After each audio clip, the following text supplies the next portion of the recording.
સત્યની સાથે જનતાનો અવાજ। નમસ્કાર અને 24 ન્યૂઝ નેટવર્કમાં આપનું સ્વાગત છે। ગુજરાતના સૌથી મોટા સમાચાર આજની બ્રેકિંગ ન્યૂઝ છે। સાંતલપુરના કલ્યાણપુરામાં નેશનલ હાઈવે ઓથોરિટીની ઘોર બેદરકારીનો ભોગ બન્યું ગામ। ઘરો ખેતરો પાણીમાં ગરકાવ, તંત્ર સામે ગ્રામજનોમાં ભારે આક્રોશ। સાંતલપુર તાલુકાના કલ્યાણપુરા ગામમાં છેલ્લા 2 દિવસથી પડેલા ભારે વરસાદ બાદ નેશનલ હાઈવે ઓથોરિટીની કથિત બેદરકારી ખુલ્લી પડી છે। વરસાદી પાણીના યોગ્ય નિકાલની વ્યવસ્થા ન હોવાથી ગામના અનેક ઘરો, રહેણાંક પ્લોટો તેમજ ખેડૂતોના ખેતરો પાણીમાં ગરકાવ થઈ ગયા છે। ગામમાં ચારે તરફ પાણી ભરાઈ જતા લોકોનું જનજીવન અસ્તવ્યસ્ત બન્યું છે। ગ્રામજનોના આક્ષેપ મુજબ નેશનલ હાઈવેનું નિર્માણ કરતી વખતે પાણીના કુદરતી નિકાલના માર્ગને બંધ કરી દેવામાં આવ્યો હતો, જેના કારણે દર વર્ષે વરસાદી પાણી ગામમાં જ ભરાઈ રહે છે। હાલની સ્થિતિ એવી છે કે ગામનું પાણી બહાર કાઢવા માટે નેશનલ હાઈવે તોડવો પડે તેવી ગંભીર સ્થિતિ સર્જાઈ છે। ભારે વરસાદને કારણે ખેડૂતોના પાકને નુકસાન પહોંચવાની ભીતિ ઊભી થઈ છે, જ્યારે અનેક પરિવારોના ઘરોમાં પાણી ઘૂસી જતા રોજિંદુ જીવન મુશ્કેલ બની ગયું છે। ગ્રામજનોનો આક્ષેપ છે કે નેશનલ હાઈવે ઓથોરિટી અને સંબંધિત વિભાગોની બેદરકારીના કારણે ગામના લોકો વર્ષોથી હાલાકી ભોગવી રહ્યા છે। સાંતલપુરના સરપંચ જયેન્દ્રસિંહ જાડેજાએ જણાવ્યું હતું કે વરસાદી પાણીના નિકાલ અંગે મામલતદાર, તાલુકા વિકાસ અધિકારી સહિત સંબંધિત વિભાગોને અનેક વખત લેખિત અને મૌખિક રજૂઆતો કરવામાં આવી છે, છતાં આજ દિન સુધી કોઈ કાર્યવાહી કરવામાં આવી નથી। તંત્રની ઉદાસીનતાના કારણે આજે આખું ગામ પાણીમાં ડૂબી ગયું છે।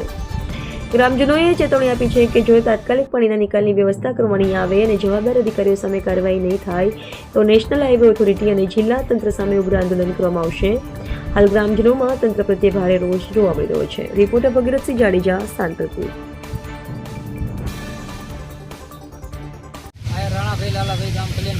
રાણાપીર છેલ્લા 2 દિવસથી વરસાદ વધી રહ્યો છે।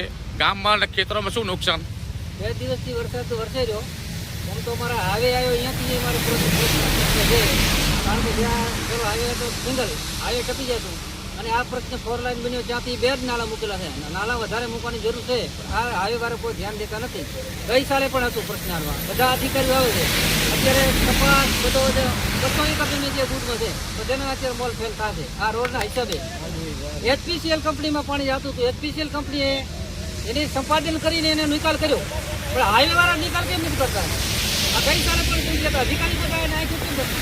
અધિકારીની ખબર નથી કે HPCL સંપાદન કર્યું અને સંપાદન કરીને એનો નિકાલ કર્યો HPCL કંપની, તો હાઈવે વાળા વાળા જા એ કેમ ધ્યાન નથી આપતા? આ ગઈ સાલે પણ જે અત્યારે છે 100-150 ઘર મૂકેલા છે હાલની તારીખમાં, 200 કંપની મૂકેલી છે, હાલમાં કપાસ પણ મૂકેલા છે। આ HI વાળાનો પ્રશ્ન છે।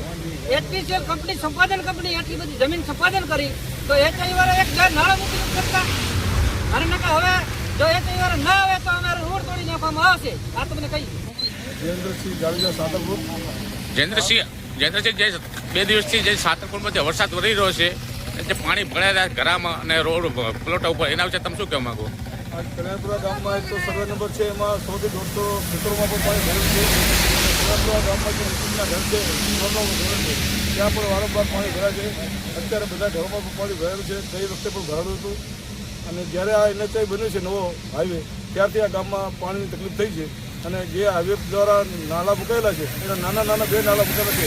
વારંવાર મામલતદાર સાહેબ, પ્રાંત સાહેબ, કલેક્ટર સાહેબ સુધી રજૂઆત કરી છે, પણ આજ સુધી ઊંધી કોઈ એનો પગલાં લેવામાં આવ્યા નથી। NHI વાળાને વારંવાર કહેવામાં આવે છે, થાય છે દાયસો કરે, પણ હજુ સુધી કોઈ પગલાં યોગ્ય લેવાના નથી, જેના કારણે આ પાણી ભરાવાની તકલીફ પડે છે। જો યોગ્ય નાલા મૂકી નહીં, બોક્સ ભરાવાનું કીધું તો ગામમાં જાનહાનિ અને નુકસાન, ખેતરોને પણ નુકસાન મટી શકે છે। આપનું? રીતેશભાઈ વસરામભાઈ। રીતેશભાઈ, જે રાત્રે વરસાદ વરસ્યો ત્યાં ઘરમાં પાણી ભરાણા, એના વિશે તમે શું કહેવા માંગો? અમારા ઘરમાં બહુ પાણી ભરાઈ ગયું હતું, અમે ખાવામાં તકલીફ પડતી હતી, બહાર જવામાં તકલીફ પડતી હતી। આમાં સ્કૂલ કેવી રીતનું જવું, બહાર કાંઈક કામ હોય, વસ્તુ લેવા પણ કેવી રીતનું જવું, બહુ પાણી ભરાયેલું હોય છે। આ કેટલા ટાઈમથી પાણી ભરાય છે? આ રાતનું ભરાયેલ છે। અચ્છા, ગઈ સાલ પણ આવું ને આવું હતું, થવાતું હોય પણ નહીં, ના કાંઈ આડું અવરું થવાતું। નિકાલ આનો તાત્કાલિક કરો। શું નામ આપનું? મારું નામ લક્ષ્મણભાઈ ચંગાભાઈ, ગામ કલ્યાણપુરા, તાલુકો સાંતલપુર, જિલ્લો પાટણ। લક્ષ્મણભાઈ, જે રાતે જે વરસાદ વરસ્યો ને જે ઘરોમાં જે પ્લોટામાં પાણી ભરાણા, એના વિશે તમે શું કહેવા માંગો? આજ રાતે આમ તો 2 દિવસથી જ વરસાદ સતત ચાલુ છે, પણ રાતે જે વરસાદ આવ્યો એ પાણી ઉપરનું બકુતરા સુધીથી અમારા ગામમાં પાણી આવે છે. એટલે અત્યારે સમજી લો ને કે આ 50 થી 100 સર્વે નંબર તો બુડેલા જ પડ્યા છે. વટામાં અમારા ગામમાં ચોક ઘરેમાં જે પ્લોટો વિસ્તાર છે એમાં બધે પાણી ભરાઈ ગયો છે. એટલે પ્લોટ એવાળી વસ્તી નથી ધરાવવા જઈ શકતી કે નથી રાશન લઈ શકતી. કોઈ જે રાશન ઘરે પડ્યું છે એટલી ખીચડી રાશન થાય છે, પણ નથી છોકરા કોઈ નિશાળે જાય જાણતા. અને આના માટે રોડ માટે અમે ગઈ સાલ પણ રજૂઆત કરી હતી, અને લગભગ બધા જે કોઈ અધિકારી નેતા એને રજૂઆત કરી હતી. એ લોકોએ કીધું કે બોક્સ મૂકી દેશું મોટા 2 કે બોક્સ મૂકશું તમારો નિકાસ થઈ જાય. પણ આ વખતે અમારે એની પ્રશ્ન છે, બોક્સ મૂકાણા નહીં. એનો હવે તંત્ર એ રાહ જોઈ રહ્યું છે કે ગામમાં કોઈ મોટી હોનારત થાય, અને એ હોનારત થાય પછી કરવું હોય તો એવું રાખે. મારું નામ લતા ગોસ્વામી.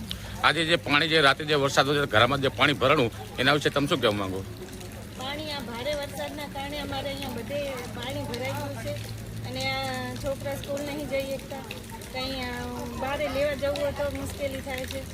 તો અહીંયા સર નાળું એક મુકાવી દે તો અમારે આ પાણીનો નિકાલ થઈ જાય. આ કેટલા ટાઈમથી સમસ્યા છે આવી?